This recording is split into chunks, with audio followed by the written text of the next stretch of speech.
ಎಲ್ಲರಿಗೆ ಸ್ವಾಗತ ಸುಸ್ವಾಗತ ಜೆ ಸೈನ್ಸ್ಗೆ. ಇಂದಿನ ಒಂದು ವಿಶೇಷ ಕ್ಲಾಸ್ ಏನಪ್ಪ ಅಂತಂದರೆ NMS SAT ಎಕ್ಸಾಮ್ಸ್ನಲ್ಲಿ ಜೀವಶಾಸ್ತ್ರದ ಬಗ್ಗೆ ಇರುವಂಥ ಪ್ರಶ್ನೆಗಳು ಯಾವುದಪ್ಪ ಅಂತಂದರೆ ಜೀವಕೋಶದ ರಚನೆ ಮತ್ತು ಕಾರ್ಯಗಳನ್ನು ಪಾಠದ ಮೇಲೆ ತಿಳ್ಕೊಳ್ಳೋಣ. ಬೇಗದ ಇಂಪಾರ್ಟೆಂಟ್ ಪ್ರಶ್ನೆಗಳನ್ನು ಹಾಗೂ ಮಾಹಿತಿಯನ್ನು ನಿಮ್ಮೊಂದಿಗೆ ಹಂಚಿಕೊಳ್ತೇನೆ.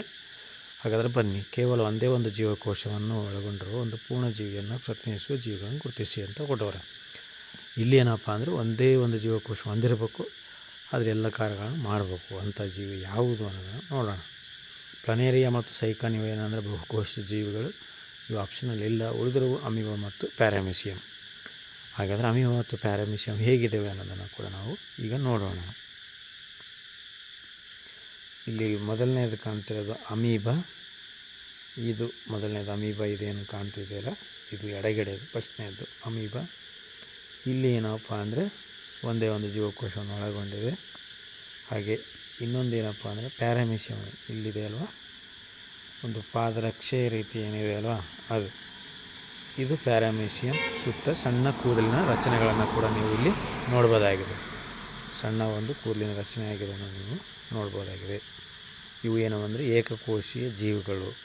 ಈ ಪಿಕ್ಚರಲ್ಲಿ 4 ಕೂಡ ಏಕಕೋಶೀಯ ಜೀವಿಗಳಾಗಿವೆ. ಇವುಗಳನ್ನು ನೆನಪಿನಲ್ಲಿಟ್ಕೊಳ್ಳಿ. ಇನ್ನು ಎರಡನೇ ಪ್ರಶ್ನೆ ಹೋದರೆ, ಸಸ್ಯ ಜೀವಕೋಶಗಳಲ್ಲಿ ದ್ಯುತಿಸಂಶ್ಲೇಷಣೆ ಕ್ರಿಯೆ ನಡೆಯುತ್ತದೆ. ಸಸ್ಯ ಜೀವಕೋಶಗಳು ಕ್ಲೋರೋಪ್ಲಾಸ್ಟ್ ಕಣದಂಗಳನ್ನು ಒಳಗೊಂಡಿವೆ ಅಂತ ಹೇಳ್ತಾರೆ. ಫಸ್ಟ್ನೇದಕ್ಕೆ ಎರಡನೇದು ಕಾರಣ. ಇದೇನು ಹೇಳ್ತಾರೆ ಅಂತಂದರೆ, ಈ ಹೇಳಿಕೆಯು ಎರಡನೇದು ಕಾರಣ ಆಗಿರ್ತದೆ. ಹೇಗೆಪ್ಪ? 1 ಮತ್ತು 2 ಸರಿ, ಹೌದಾ? ಸಸ್ಯ ಜೀವಕೋಶಗಳ ಜೊತೆ ಸಂಶ್ಲೇಷಣೆ ಕ್ರಿಯೆ ನಡೆಯುತ್ತದೆ ಅನ್ನೋದು ಸರಿಯಾಗಿದೆ. ಎರಡನೇದು ಒಂದನ್ನು ವಿವರಿಸ್ತದೆ. ಎರಡನೇದು ಏನು ಹೇಳ್ತದೆ, ಕ್ಲೋರೋಪ್ಲಾಸ್ಟ್ ಕಣದಂಗೆ ಐತೆ, ಅದಕ್ಕೆ ಒಂದು ಸಂಶ್ಲೇಷಣೆ ನಡೀತಾ ಇದೆ ಅನ್ನೋದನ್ನು ಹೇಳ್ತೀವಿ. ಇವೆರಡೂ ಕೂಡ ಸರಿಯಾಗಿದೆ. ಹಾಗೆ ಮೂರನೇದು, ತಂದೆ ತಾಯಿಗಳಿಂದ ಅನುವಂಶೀಯ ಲಕ್ಷಣಗಳು ಜೀವಕೋಶದ ಈ ಭಾಗದಿಂದ ಮುಂದಿನ ಪೀಳಿಗೆ ವರ್ಗವಾಗುತ್ತದೆ ಅಂತ ಬಂದಿದೆ. ಇಲ್ಲಿ ಏನಪ್ಪ ಅಂತಂದರೆ ಕ್ವಶನ್ನ ಸ್ವಲ್ಪ ಅರ್ಥ ಮಾಡ್ಕೋಬೋದು. ಇಲ್ಲಿ ನೋಡಿ, ಆಪ್ಷನ್ಗಳಲ್ಲಿ ಕೋಶಕ್ಕೆ ಅಂದರೆ ದ್ರವರೂಪದ ವಸ್ತು ಏನಾಗಿರ್ತದೆ ಅಂದರೆ ಕೋಶ ದ್ರವ್ಯವಾಗಿರುತ್ತದೆ. ಅದನ್ನು ನಾವೇನಂತೀವಿ, ಲಿಕ್ವಿಡ್ ಸಬ್ಸ್ಟೆನ್ಸ್. ನ್ಯೂಕ್ಲಿಯಸ್ ಇದನ್ನೇನಪ್ಪ ಅಂದರೆ ಇದು ಸೆಲ್ ಫ್ಲೂಯಿಡ್ ಅಂತ ಕರಿತೀವಿ. ನ್ಯೂಕ್ಲಿಯೋಪ್ಲಾಸಮ್ ಅಂತ ಕೂಡ ನಾವು ಕರಿತೀವಿ. ಅದೇ ನ್ಯೂಕ್ಲಿಯಸ್ ಇದ್ದರೆ ನ್ಯೂಕ್ಲಿಯೋಪ್ಲಾಸಮ್ ಅಂತೇಳಿ ನಾವು ಕರಿತೀವಿ. ಅದೇ ಕೋಶಗಳು ದಾರದಂಥ ಎಳೆಗಳಂದರೆ ಏನಪ್ಪ ಅಂದರೆ ವರ್ಣತಂತುಗಳು ನಾವು ಅಂತ ಕರಿತೀವಲ್ಲ, ಅದೇ ಕ್ರೋಮೋಸೋಮ್. ಈಗೇನು ನೀವು ಪಿಕ್ಚರಲ್ಲಿ ನೋಡ್ತೀರಲ್ವ ಕ್ರೋಮೋಸೋಮ್ಸ್ ಅಂತ ಅನ್ನೋದು ಇಲ್ಲಿದೆ. ಇದು ಕ್ರೋಮೋಸೋಮ್ಸ್ ಅಂತ ಹೇಳ್ತೀವಿ. ಇಲ್ಲಿ ಎಳೆಯಾಗಿ ಬಂದು ಈ ಎಳೆಯಲ್ಲಿ ಒಂದು ಭಾಗವನ್ನು ಹಿಸ್ಟೋನ್ ಅಂತ ಕರಿತೀವಿ, ಇನ್ನೊಂದು ಇದನ್ನು ಜೀನ್ ಅಂತ ಕರಿತೀವಿ. ಇಲ್ಲಿ ಕೇಸರಿ ಕಲರ್ ಜೀನಿನ ಒಂದು ಭಾಗವನ್ನು ನಾವು ಏನಂತ ಕರಿತೀವಿ ಅಂದರೆ DNA ಅಂತ ಕರಿತೀವಿ. ಈ DNAಗಳು ನಮ್ಮ ತಂದೆ ತಾಯಿ ಬಂದಿರತಕ್ಕಂಥ ಆನುವಂಶೀಯ ಗುಣಗಳನ್ನು ಒಳಗೊಂಡಿರ್ತವೆ. ಇದು ದಾರದಂತಹ ರಚನೆ ಅಂತ ಹೇಳ್ತೀವಲ್ಲ, ಇದೇ ಕ್ರೋಮೋಸೋಮ್ ಆಗಿರ್ತದೆ. ಹಾಗೆ ಮುಂದಿನ ಪ್ರಶ್ನೆ ಹೋಗೋದಾದರೆ, ಕೋಳಿ ಮೊಟ್ಟೆಯು ಒಂದು ಅಂಗ, ಒಂದು ಅಂಗಾಂಶ, ಒಂದು ಜೀವಕೋಶ, ಒಂದು ಅಂಗವ್ಯವಸ್ಥೆ ಅಂತ ಹೇಳಿದ್ದಾರೆ. ಇಲ್ಲಿ ನೋಡಿ, ಕೋಳಿ ಮೊಟ್ಟೆ ಅಂಗ ಅಂದರೆ ಏನಾದರೂ ಒಂದು ಕಾರ್ಯವನ್ನು ಮಾಡಬೇಕು, ಅಂದರೆ ಒಂದು ಅಂಗಾಂಶ ವ್ಯವಸ್ಥೆಯನ್ನು ಒಳಗೊಂಡಿದ್ದನ್ನು ಒಂದು ಅಂಗ ಅಂತ ಕರಿತೀವಿ. ಇಲ್ಲಿ ಯಾವುದಾದ್ರು ಒಂದು ಕಾರ್ಯವನ್ನು ಮಾಡಬೇಕು. ಹೇಗೆ? ಈ ಕೈ ಅನ್ನೋದು ಅಂದರೆ ಒಂದು ಅಂಗ ಆಗಿದೆ. ಅಂಗ ಏನಾದರೂ ಕೆಲಸ ಮಾಡ್ತಾ ಇರ್ಬೋದು. ಕೈ ಏನಾದರೂ ಎತ್ಕೊಳ್ಳುತ್ತೆ, ಜಗ್ಗುತ್ತೆ, ಎಳೆಯುತ್ತೆ, ತೋರಿಸುತ್ತೆ, ಇವು ಫಂಕ್ಷನ್ನ ಮಾಡ್ತಾಯಿದೆ. ಅಂಗಾಂಶ ಅಂದರೆ ಅದರಲ್ಲಿರ್ತಕ್ಕಂಥ ಒಂದು ಅಂಗಾಂಶ. ಈ ಅಂಗಾಂಶಗಳೆಲ್ಲ ಸೇರಿ ಒಂದು ಅಂಗ ಆಗ್ತದೆ. ಇದು ಏನಪ್ಪ ಅಂತಂದರೆ ಒಂದು ಕಾರ್ಯವನ್ನು ಮಾಡುವುದರಲ್ಲಿ ಇದು ಕೂಡ ಸಹಾಯ ಮಾಡೋಕ್ಕಾಗ್ತದೆ. ಇದು ಕೋಳಿ ಮೊಟ್ಟೆ ಒಂದು ಏನಾಗಿದೆ ಅಂದರೆ ಜೀವಕೋಶವಾಗಿ ಮಾರ್ಪಾಡು ಮಾಡಲ್ಪಟ್ಟಿದೆ. ಕೋಳಿ ಮೊಟ್ಟೆ ಅನ್ನೋದು ಏನಪ್ಪ ಅಂದರೆ ಒಂದು ಜೀವಕೋಶವಾಗಿರುತ್ತದೆ. ಇದು ಆರ್ಗನ್ ಸಿಸ್ಟಮೂ ಅಲ್ಲ, ಒಂದು ಅಂಗಾಂಶವೂ ಅಲ್ಲ.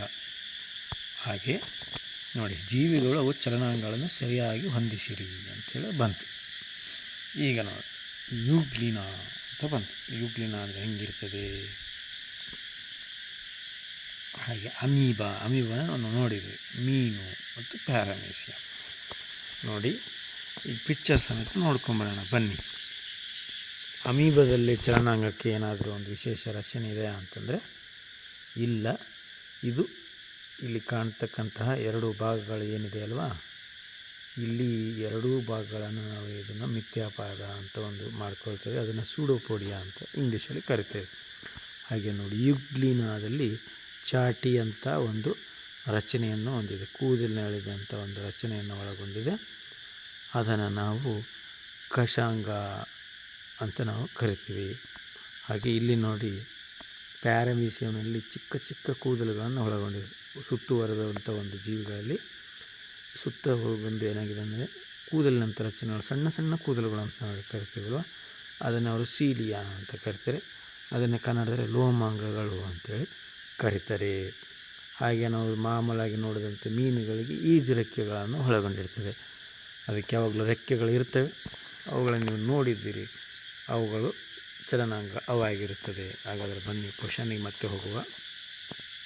ಈಗ ನೋಡಿ, ಯುಗ್ಲಿನಕ್ಕೆ ಏನಿರ್ತದೆ ಅಂದರೆ ಕಷಾಂಗಗಳು ಅಂತಂದರೆ ಒಂದು ಚಾಟಿ ಅಂತ ರಚನೆ ಇತ್ತು, ಅದು ಡಿ.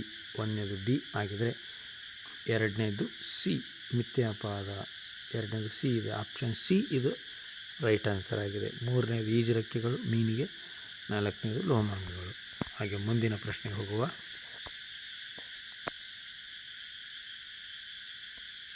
ಮನುಷ್ಯ ರಕ್ತದಲ್ಲಿ ಕಂಡುಬರುವ ಬಿಳಿ ರಕ್ತ ಕಣಗಳು ಅಮೀಬಾದ ಒಂದು ಲಕ್ಷಣವನ್ನು ಹೊಂದಿದೆ. ಈಗ ಅಮೀಬ ಏಕಕೋಶೀಯ ಜೀವವಾಗಿದೆ.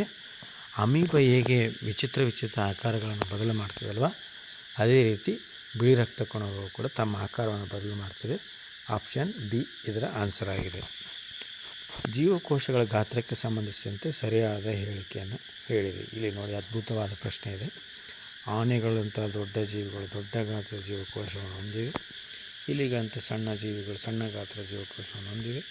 ಎಲ್ಲ ಜೀವಿಗಳು ಒಂದೇ ಗಾತ್ರದ ಜೀವಕೋಶವನ್ನು ಹೊಂದಿವೆ. ಜೀವಕೋಶ ಗಾತ್ರವು ನಿರ್ವಹಿಸುವ ಕಾರ್ಯಗಳನ್ನು ಅವಲಂಬಿಸಿದೆ. ಇಲ್ಲಿ ಏನು ಹೇಳ್ತಾರೆ ಅಂತಂದರೆ, ಜೀವಕೋಶಿಗೆ ಆನೆ ದೊಡ್ಡದಿದ್ದ ತಕ್ಷಣ ದೊಡ್ಡದಾದ ಜೀವಕೋಶಗಳನ್ನು ಒಳಗೊಂಡಿರೋದಿಲ್ಲ, ಇಲ್ಲಿ ಚಿಕ್ಕದಾದ ಜೀವಕೋಶಗಳನ್ನು ಒಳಗೊಂಡಿರೋದಿಲ್ಲ. ಇದು ಅದ್ಭುತ ಇದೆ. ಆದರೆ ಇದಕ್ಕೆ ಆನ್ಸರ್ ಏನಪ್ಪ ಅಂದರೆ ಜೀವಕೋಶಗಳು ಗಾತ್ರವುಗಳು ನಿರ್ವಹಿಸುವ ಕಾರ್ಯಗಳನ್ನು ಅವಲಂಬಿಸಿದೆ. ಹೇಗೆ ಸರ್ ಅಂತಂದರೆ ನೋಡೋಣ ಬನ್ನಿ. ಇಲ್ಲಿ ನೋಡಿ, size and shape of the cell, white blood cell, ಇಲ್ಲಿ ಬಿಳಿ ರಕ್ತ ಕಣಗಳು ಈ ರೀತಿ ಇವೆ. ಅದೇ ರೆಡ್ ಬ್ಲಡ್ ಸೆಲ್ ನೋಡಿ, ಕೆಂಪು ರಕ್ತ ಕಣಗಳು ದುಂಡಾದ ರಚನೆಯನ್ನು ಹೊಂದಿವೆ. ಬೋನ್ ಸೆಲ್ಸ್ ಅಂತ ಏನೇನು ನಾವು ಕರಿತೀವಲ್ವ, ಅಸ್ಥಿ ಮಜ್ಜೆ ಸೆಲ್ಗಳು ಏನೇನಿರ್ತೀವಲ್ಲ ಅವು ನೋಡಿ ಯಾವ ರೀತಿ ಇದೆ. ಇಲ್ಲಿ ವೀರ್ಯಾಣು ನೋಡಿ ಉದ್ದಗೆ ಇದೆ. ಇಲ್ಲಿ ಓವಮ್ ಅಂಡಾಣು ನೋಡಿ ಗುಂಡಗೆ ಇದೆ. ಈ ಸಣ್ಣ ಕರುಳಿನಲ್ಲಿರುವಂಥ ರಚನೆಗಳು ಇವ್ಯಾವ ರೀತಿ. ನರ್ವ್ ಸೆಲ್ಸ್, ನೀವೀಗ ಅತ್ಯುತ್ತದ ಉದಾಹರಣೆ ಅಂದರೆ ನ್ಯೂರಾನ್, ನಾವೇನು ನರಕೋಶ ಅಂತ ಕರಿತೀವಲ್ಲ, ಇದು ಮರದ ರೀತಿ ಉದ್ದವಾಗಿರ್ತದೆ. ಇದರಿಂದ ಏನಾಗಿ ಗೊತ್ತಾಗುತ್ತೆ ಅಂತಂದರೆ ನಮಗೆ ಅವು ಮಾಡುವಂಥ ಕಾರ್ಯದ ವಿಧಾನದ ಮೇಲೆ ಅವುಗಳ ಆ ರಚನೆಯನ್ನು ಹೊಂದಿರುತ್ತವೆ, ಆಕಾರ ಹೊಂದಿರುತ್ತವೆ.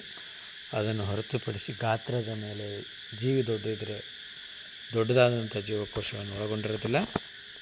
ಅದರ ಕಾರ್ಯನ ತಕ್ಕಂತೆ ಅದು ಮಾರ್ಪಾಡುಗಳನ್ನು ಮಾಡಿರ್ತದೆ, ಆಕಾರವನ್ನು ಮಾರ್ಪಾಡನ್ನು ಮಾಡಿರ್ತದೆ. ಇದಕ್ಕೆ ಏಳನೇದಕ್ಕೆ ಸರಿಯಾದ ಆಪ್ಷನ್ ಸಿ ಅಲ್ಲ ಡಿ. ಏಳನೇದಕ್ಕೆ ಆಪ್ಷನ್ ಡಿ ಆಗಿದೆ. ಜೀವಕೋಶಗಳ ಗಾತ್ರವು ಅವು ನಿರ್ವಹಿಸುವ ಕಾರ್ಯಗಳ ಮೇಲೆ ಅವಲಂಬಿಸಿದೆ. ಈಗ ನಾವು ಚಿತ್ರದ ಸಮೇತ ನಾವು ನೋಡ್ತಾ ಇದ್ದೀವಿ. ನೆಕ್ಸ್ಟ್, ಈ ಮುಂದೆ ತಿಳಿಸಿದಂತೆ ಯಾವ ಭಾಗಗಳು ಸಸ್ಯ ಮತ್ತು ಪ್ರಾಣಿ ಜೀವಕೋಶಗಳೆರಡಲ್ಲೂ ಕಂಡುಬರುತ್ತವೆ? ಇಲ್ಲಿ ನೋಡಿ, ಸಸ್ಯದಲ್ಲಿ ನಮಗೆ ಎರಡು ಮುಖ್ಯವಾದ ಲಕ್ಷಣಗಳನ್ನು ಯಾವಾಗಲೂ ನೆನಪಿನಲ್ಲಿ ಇಟ್ಕೊಳ್ಬೇಕು. ಅದೇನಪ್ಪ ಅಂತಂದರೆ, ಇಲ್ಲಿ ಕೋಶಭಿತ್ತಿ ಮತ್ತು ಪ್ಲಾಸ್ಟಿಡ್ಗಳು ಅಂತ ಬರ್ತದೆ. ಏನು ಸರ್ ಹಂಗಂದರೆ ಅಂದರೆ ಕೋಶಭಿತ್ತಿಯನ್ನು ನೀವು ನೆನಪಿಡೋಕ್ಕಲ್ಲ ಅಂದರೂ ಕೂಡ ಪ್ಲಾಸ್ಟಿಡ್ಗಳನ್ನು ನೆನಪಿಡ್ಬೋದು. ಯಾಕೆಂದರೆ ಕ್ಲೋರೋಪ್ಲಾಸ್ಟ್ ಒಂದು ಪ್ಲಾಸ್ಟಿಡ್ ಆಗಿರುತ್ತದೆ. ಅದೇ ರೀತಿ ಕೋಶಭಿತ್ತಿಯನ್ನು ಹೊಂದಿರುತ್ತದೆ. ಕೋಶಭಿತ್ತಿ ಅಂದರೆ ಸೆಲ್ ವಾಲ್. ಈ ಸೆಲ್ ವಾಸವಾಗಲು ಸೆಲ್ಯುಲೋಸ್ ಅನ್ನೋ ಒಂದು ಇದರಿಂದ ಮಾಡಲ್ಪಟ್ಟಿರುತ್ತದೆ ಅಂತ ನಾವು ಅಂತೀವಿ. ಆ ಮೂಲಕ ಕೂಡ ನೆನಪಿಟ್ಕೋಬೋದು. ಹಾಗಾದರೆ ನೋಡೋಣ, ಇಲ್ಲೆಲ್ಲಿ ಸೆಲ್ ವಾಲ್ ಇರ್ತದೆ ಅದಲ್ಲ, ಅಂದರೆ ಕೋಶಭಿತ್ತಿ ಇರೋದು ನಮ್ಮದಲ್ಲ. ಹಾಗಾದರೆ 1, 2 ಆಪ್ಷನ್ ಅಲ್ಲ. ಹಾಗೆ ಲಾಸ್ಟ್ನೇದು ಪ್ಲಾಸ್ಟಿಡ್ಗಳಂತಿದೆ, ಇದು ಕೂಡ ಬರಲ್ಲ. ಯಾಕಂದರೆ ಕ್ಲೋರೋಪ್ಲಾಸ್ಟ್ ಒಂದು ಪ್ಲಾಸ್ಟಿಡ್ಗಳಾಗಿರ್ತದೆ. ಅದು ಒಂದು ಚೀಲ ಅಂತ ಕರಿತೀವಲ್ಲ ಅವು. ಆದರೆ ನಾವು ಸಾಮಾನ್ಯವಾಗಿ ಪ್ರಾಣಿ ಜೀವಕೋಶಗಳಲ್ಲಿ ರಸದಾನಿಗಳು ಅಂತ ನಾವೇನು ಕರಿತೀವಲ್ಲ ಅವು ಏನಾಗಿರ್ತವೆ ಅಂದರೆ ಚಿಕ್ಕದಾಗಿರ್ತವೆ ಅಥವಾ ಇರುವುದೇ ಇಲ್ಲ. ಇಲ್ಲಿ ನೋಡಿ, ಕೋಶ ಕೇಂದ್ರ, ಕೋಶ ಪೊರೆ ಮತ್ತು ಕೋಶ ದ್ರವ್ಯ ಮಾತ್ರ ಎರಡೂ ಇದರಲ್ಲಿ ಇರ್ತವೆ. ಪ್ರಾಣಿಯಲ್ಲಿ ಮತ್ತು ಸಸ್ಯಗಳಲ್ಲಿ ಎರಡರಲ್ಲಿ ನಾವು ಕಾಣ್ತೇವೆ. ಹಾಗೆ 9ನೇ ಪ್ರಶ್ನೆ, ವ್ಯವಸ್ಥಿತವಾದ ಕೋಶ ಕೇಂದ್ರ ಪೊರೆ ಹೊಂದಿಲ್ಲದೆ ಜೀವಿಗಳನ್ನು ತೀರಿಸಿ ಅಂತ ಹೇಳ್ತಾರೆ. ಕೋಶ ಪೊರೆನೇ ವ್ಯವಸ್ಥಿತವಾಗಿಲ್ಲ ಅಂದರೆ ಅವು ಯಾವಂದರೆ ನೀಲಿ ಹಸಿರು ಶೈವಾಲ ಮತ್ತು ಬ್ಯಾಕ್ಟೀರಿಯಾ ಆಗಿರ್ತವೆ. ಇವೆರಡು ಏನಾಗಿರ್ತವೆ ಅಂದರೆ ಸರಿಯಾಗಿ ಹೊಂದಿರುವುದಿಲ್ಲ. ಹಾಗೆ ಜೀವಕೋಶದಲ್ಲಿ ATP ಟ್ರೈಫಾಸ್ಫೇಟ್ ಅಣು ಉತ್ಪತ್ತಿಯಾಗುವ ಸ್ಥಳ. ನಮಗೆ ಯಾವಾಗಲೂ ಶಕ್ತಿ ಉತ್ಪಾದನಾ ಕೇಂದ್ರ ಅಂತಂದರೆ ಏನು ನೆನಪಾಗಬೇಕು? ಮೈಟ್ರೋಕಾಂಡ್ರಿಯಾ ಅಂತ ನಾವು ಏನು ಕರಿತೀವಲ್ಲ, ಈ ಮೈಟ್ರೋಕಾಂಡ್ರಿಯಾ ಏನು ಮಾಡ್ತದೆ? ಶಕ್ತಿಯನ್ನು ಉತ್ಪಾದನೆ ಮಾಡ್ತದೆ. ಯಾವ ರೀತಿ ಉತ್ಪಾದನೆ ಮಾಡ್ತದೆ ಅಂದರೆ ಉಸಿರಾಟದಲ್ಲಿ ಏನು ಮಾಡ್ತದೆ ಅಂದರೆ ಉಸಿರಾಟದ ನಮಗೆ ಉಸಿರು ಬರ್ತಾಯಿದೆ ಅಂತಂದರೆ ಶಕ್ತಿ ಉತ್ಪಾದನೆ ಆಗ್ತಾಯಿದೆ ಅಂತಲೇ ಅರ್ಥ. ಅದು ATP ಮೂಲಕ ಬಿಡುಗಡೆ ಮಾಡ್ತದೆ. ಶಕ್ತಿ, ಕಾರ್ಬನ್ ಡೈಆಕ್ಸೈಡ್ ಮತ್ತು ನೀರು ಬಿಡುಗಡೆ ಆಗ್ತಾ ಇರ್ತದೆ. ಎನರ್ಜಿ ಬಂದ ತಕ್ಷಣ ATP ಬಂದು ಮೈಟ್ರೋಕಾಂಡ್ರಿಯಾದಲ್ಲಿ ಇರ್ತದೆ.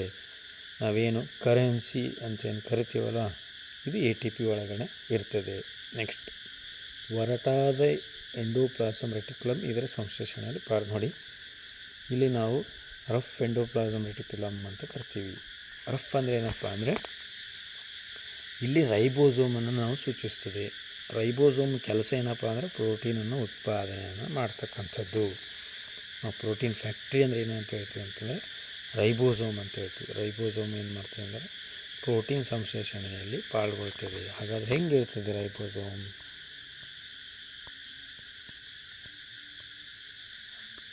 ಇಲ್ಲಿ ಕಾಣ್ತಾ ಇದೆ ಅಲ್ವಾ, ಇದು ರಫ್ ಎಂಡೋಪ್ಲಾಸಮ್ ರೆಟಿಕ್ಯುಲಮ್. ಇಲ್ಲಿ ಮೇಲೆ ಕೇಸರಿ ಕಣ್ಣಾದ ಗುಂಡಾನ ರಚನೆಗಳಿವೆಲ್ಲ ಇವುಗಳನ್ನ ನಾವು ರೈಬೋಸೋಮ್ ಅಂತ ಕರಿತೀವಿ. ಪ್ರೋಟೀನ್ ಉತ್ಪಾದನೆಯನ್ನು ಮಾಡ್ತವೆ, ಅದನ್ನು ಸಂಶ್ಲೇಷಣೆಯಲ್ಲಿ ಪಾಲ್ಗೊಳ್ತವೆ ಅನ್ನೋದನ್ನು ಇವರು ಹೇಳ್ತಾ ಇದ್ದಾರೆ. ಹಾಗೆ ಇಲ್ಲಿ ಹೋದರೆ ಸಸ್ಯಗಳಲ್ಲಿ ಕೋಶಭಿತ್ತಿಯ ಕಾರ್ಯವೇನೆಂದರೆ ಈಗ ಬಂತು ನೋಡಿ.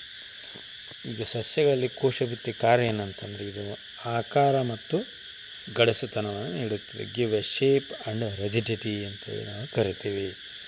ಪ್ರೋಟೀನ್ ಸಂಶ್ಲೇಷಣೆ ಆಗೋದಿಲ್ಲ, ಅನೇಕ ಸ್ರವಿಕೆಗಳು ಬರಲ್ಲ, ವಸ್ತುಗಳ ಸಾಗಾಣಿಕೆಗೂ ಬರೋದಿಲ್ಲ. ಅವು ವಸ್ತುಗಳ ಸಾಗಾಣಿಕೆಗಾಗಿ ನಾವು ಫ್ಲೋಯಮ್ ಮತ್ತು ಜೈಲಮ್ ಅಂಗಾಂಶಗಳನ್ನು ನೋಡ್ತೀವಿ. ಇಲ್ಲಿ ಅದು ಅವಶ್ಯಕತೆ ಇರುವುದಿಲ್ಲ. ನೆಕ್ಸ್ಟ್, ಕೊಟ್ಟಿರುವ ಜೀವಕೋಶ ಚಿತ್ರದಲ್ಲಿ 1, 2, 3, 4 ಎಂದು ಕ್ರಮವಾಗಿ ಗುರುತಿಸುವ ಭಾಗಗಳು ಯಾವುವು ಅಂತ ಹೇಳಿದರು ನೋಡಿ.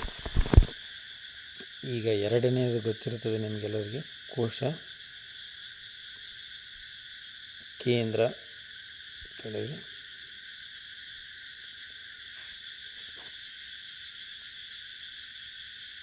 ಎರಡನೇದೇನೆಂದರೂ ಕೋಶ ಕೇಂದ್ರ ಅಂತ ಕರಿತೀವಿ. 4ನೇದೇನಪ್ಪ ಅಂತಂದರೆ ಮೈಟ್ರೋಕಾಂಡ್ರಿಯಾ ಅಂತ ಕರಿತೀವಿ. 3ನೇದೇನಪ್ಪ ಅಂತಂದರೆ ಕೋಶ ಭಿತ್ತಿ ಅಂತ ಕರಿತೀವಿ.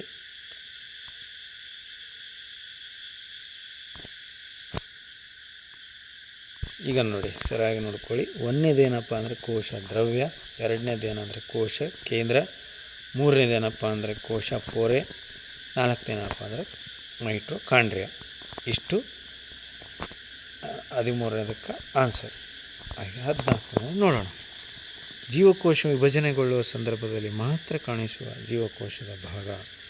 ಯಾವಾಗ ಜೀವಕೋಶದಲ್ಲಿ ವಿಭಜನೆ ಆಗ್ತದೆ ಅಲ್ವಾ, ಆಗ ಮಾತ್ರ ಕಾಣಿಸ್ಕೊಳ್ತದೆ ಅಂತ ಹೇಳ್ತಾರೆ. ಹಾಗಾದರೆ ಜೀವಕೋಶದಲ್ಲಿ ವಿಭಜನೆ ಆಗುವಾಗ ಯಾವುದು ಕಾಣಿಸ್ಕೊಳ್ತದೆ ಅಂದರೆ, ವಿಭಜನೆಯಲ್ಲಿ ಜೀವಕೋಶ ವಿಭಜನೆ ಆಗ್ತಾಯಿದೆ ಅಂದರೆ ಏನಾಗ್ತದೆ ಅಂದರೆ ಅಲ್ಲಿ ವರ್ಣತಂತುಗಳು ಏನೀ ಕ್ರೋಮೋಸೋಮ್ಸ್ ಅಂತ ನಾವೇನು ಕರಿತೀವಲ್ಲ ಅವು ಜೀವಕೋಶದಲ್ಲಿ ನಮಗೆ ಕಾಣಿಸ್ತಿರ್ತವೆ. ಯಾಕಂದರೆ ಕೋಶ ವಿಭಜನೆ ಆಗುವಂಥದ್ದು ಏನಾಗುತ್ತೆ ಅಂತಂದರೆ ನ್ಯೂಕ್ಲಿಯಸ್ ಕೂಡ ಏನಾಗುತ್ತೆ ಅಂದರೆ 2 ಆಗುತ್ತದೆ. ಆ ಸಂದರ್ಭದಲ್ಲಿ ಮಾತ್ರ ನಮಗೆ ವರ್ಣತಂತುಗಳು ಕಂಡು ಬರ್ತವೆ. 14ನೇದು ವರ್ಣತಂತುಗಳು ಮಾತ್ರ ಕಂಡು ಬರ್ತವೆ. ನೆಕ್ಸ್ಟು, ಕೋಶ ಕೇಂದ್ರವನ್ನು ಜೀವಕೋಶದ ನಿಯಂತ್ರಕ ಕೇಂದ್ರವೆಂದು ಕರೆಯುತ್ತಾರೆ. ಯಾಕೆಂದರೆ ಅದು ಅನೇಕ ಚಟುವಟಿಕೆಗಳನ್ನು ಕೋಆರ್ಡಿನೇಷನ್ ಅಂತ ಏನು ಕರಿತೀವಿ, ನಿಯಂತ್ರಣ ಮಾಡ್ತದೆ.